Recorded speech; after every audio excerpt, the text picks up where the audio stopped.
सही मुस्लिम जी हदीस नंबर 6913। उम्मुल मोमिनीन अम्मा जुवेरिया रज़ी अल्लाह ताला अन्हा खां रिवायत आहे त हिकु ॾींहुं रसूलुल्लाह सल्लल्लाहु अलैहि वसल्लम जन सुबुह जी नमाज़ पढ़ण खां पोइ सुबुह सवेरा मुंहिंजे घर खां ॿाहिरि निकिरी केॾां हलिया विया ऐं उन महिल बीबी जुवेरिया रज़ी अल्लाह ताला अन्हा सुबुह जी नमाज़ पढ़ण खां पोइ उन ई जाइ ते मुसले ते वेठी हुई। पोइ कुझु ॾींहुं मथे आयो, यानी जॾहिं चाश्त नमाज़ जो वक़्तु थियो, कुझु सिजु मथे आयो त वरी रसूलुल्लाह सल्लल्लाहु अलैहि वसल्लम जिन वापसि बीबी जुवेरिया रज़ी अल्लाह ताला अन्हा जे घर मोटी आया ऐं जीअं ई रसूलुल्लाह सल्लल्लाहु अलैहि वसल्लम जिन घर अंदरि दाख़िल थिया त पाण ॾिठो त बीबी जुवेरिया रज़ी अल्लाह ताला अन्हा उन ई जाइ ते वेठी आहे ऐं अल्लाह ताला जी इबादत में मशगूल आहे। पोइ रसूलुल्लाह सल्लल्लाहु अलैहि वसल्लम जन फरमायो त ऐं जुवेरिया, अवी अञा ताईं उन ई जाइ ते मुसले ते वेठी आहियो? तॾहिं बीबी जुवेरिया रज़ी अल्लाह ताला अन्हा चयो त हाओ अल्लाह जा रसूल सल्लल्लाहु अलैहि वसल्लम, ऐं अञा ताईं मुसले ते वेठी आहियां। तॾहिं रसूलुल्लाह सल्लल्लाहु अलैहि वसल्लम जन फरमायो त ऐं जुवेरिया, मूं अव्हां वटां सुबुह जो सवेरो वञण खां पोइ 4 कलमा 3 दफ़ा चया आहिनि। यानी सुबुह सवेरो आऊं घर खां ॿाहिरि जॾहिं निकिरी वियो हुउसि, तंहिंखां पोइ मूं 4 कलमा 3 दफ़ा चया आहिनि। जेकॾहिं अवी उन 4 कलमनि खे पंहिंजी इबादत जेका अव्हां सुबुह जी नमाज़ खां वठी हेसि ताईं मुसले ते वेही मुसलसल कई आहे, यानी बीबी जुवेरिया रज़ी अल्लाह ताला अन्हा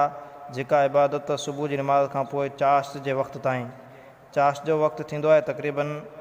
हिकु अंदाज़े जे मुताबिक़ 9 या 10 बजे ताईं,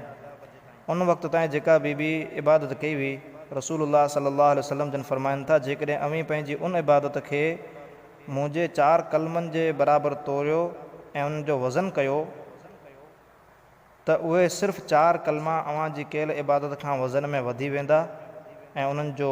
तुराड़ो ॻरो थी पवंदो। यानी हिकु तरफ़ बीबी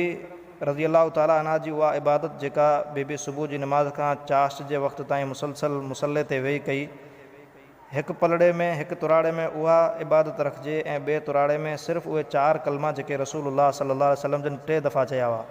उहे रखिजनि त वज़न में उहे 4 कलमा वधी वेंदा। उन्हनि कलमनि जो एतिरो सवाबु आहे, अल्लाह ताला खे एतिरा पसंदि आहिनि। हाणे उहे कलमा ही आहिनि: सुबहानल्लाहि व बिहम्दिही अदद ख़ल्क़िही व रिज़ा नफ़्सिही व ज़ीनत अर्शिही व मिदाद कलिमातिही।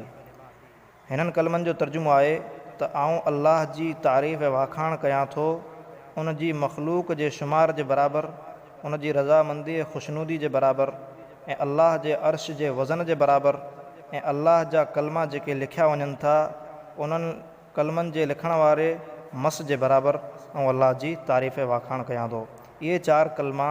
इन जो सवाबु तमामु घणो आहे।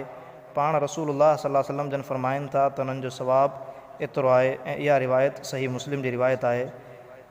त उहे कलमा असां सभिनी खे पढ़णु घुरिजनि ऐं पाबंदी सां पढ़णु घुरिजनि।